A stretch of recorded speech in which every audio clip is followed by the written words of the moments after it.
Is there anyone else? I would like Mackenzie to address the court. Mackenzie, you don't have to speak if you don't want to. It's up to you. Okay? You can sit if it's more comfortable, whatever's better for you. The families of Dom and Davion, I'm so deeply sorry. I hope one day you can see I would never let this happen or do it on purpose. I wish I could remember what happened. I'm just so sorry. I'm heartbroken. I love Dom and Davion. We were all friends and Dom was my soulmate. I wish I could take all your pain away, and I'm so sorry. And to my family, thank you for the support and all the love you guys give. Thank you for fighting with me. I love you all so much. All right, I'm done. Thank you. Thank you. Anything else from the defense? If I could address the court, Judge. Your Honor, may it please the court. First of all, I'd like to extend my condolences to the Russo and Flanagan family. I can't imagine how difficult this is. It's terrible. People's acts have consequences, and the consequences here are up to you. You have a range of possibilities as it relates to a girl who was 17 at the time, who is now 19 years old, and has no criminal record.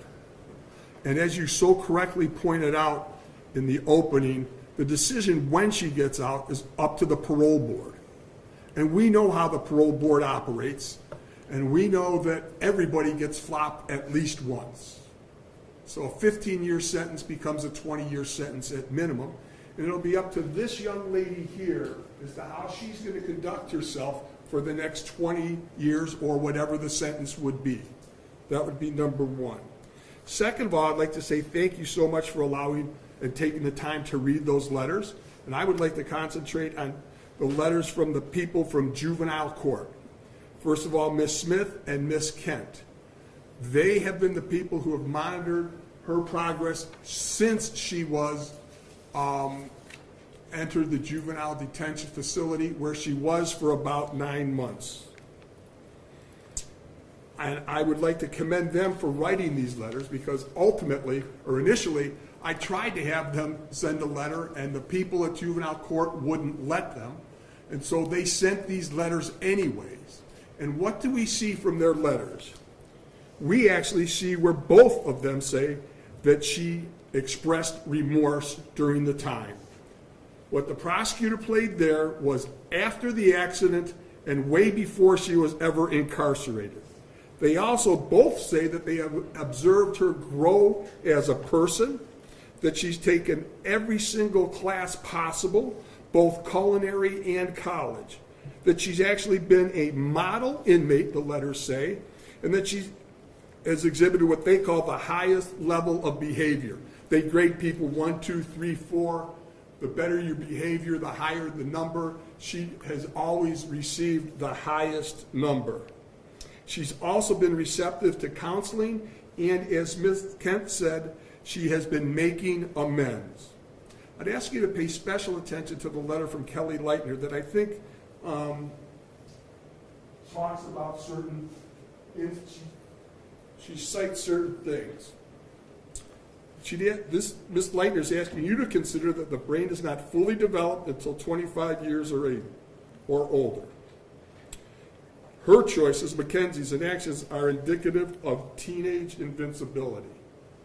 While, based upon your decision, you don't find that, I find that there are. I remember when I was young, the dumbest things I ever did, and I'd hate to be judged for those things.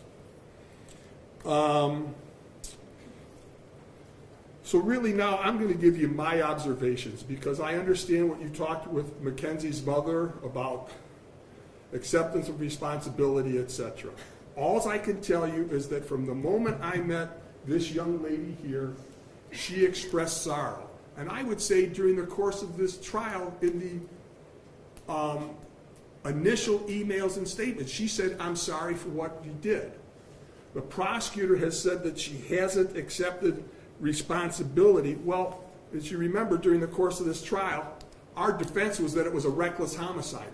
That's taking responsibility for what she believes happened. So I would respectfully disagree with that. I've seen her express true remorse in the times that I met her in jail, And I don't think it's self-serving. I'm going to say as an officer of the court that I feel very confident saying that she has expressed true remorse. So ultimately, another thing that you have to ask for is the likelihood of recidivism, etc. Based upon all of those things, I respectfully request that you run the sentences concurrently. Thank you. Is there anybody else that wants to speak? Not on behalf of the state, Your Honor. No, Your Honor.